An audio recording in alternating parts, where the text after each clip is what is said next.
Coonoor Sims பூங்காவில் 66வது பழக்கண்காட்சி இன்று காலை தொடங்கியது.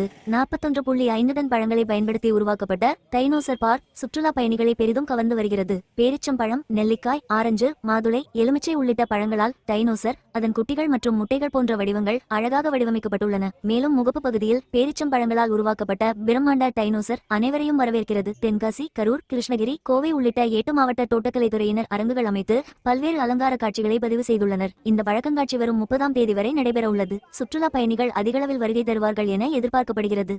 ஃபேமிலியோட சிம்ஸ் பார்க்காக ஹாலிடேவை ஸ்பெண்ட் பண்ணுறக்காக வந்திருக்கேன். இங்கே ஃப்ரூட் ஷோ நடக்குது. நிறையா விதமான ஃப்ரூட்ஸை ஷோக்காக வச்சுருக்காங்க.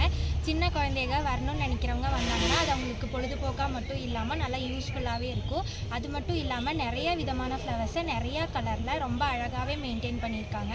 எங்கே பார்த்தாலும் பச்சை பசேல்னு ரொம்பவே அழகாக இருக்குது. வீட்டில் இருக்கணும்னு நினைக்கிறவங்க தயவு செஞ்சு இங்கே வந்து இந்த ஷோவை மிஸ் பண்ணிடாதீங்க. அது மட்டும் இல்லாமல் ஃப்ரூட்ஸாக ஆர்கியோப்டெரிக்ஸ், டைனோசர் அந்த மாதிரி நிறைய விதமான அனிமல்ஸாக வச்சுருக்காங்க. இதை மிஸ் பண்ணிடாதீங்க. தேங்க்யூ.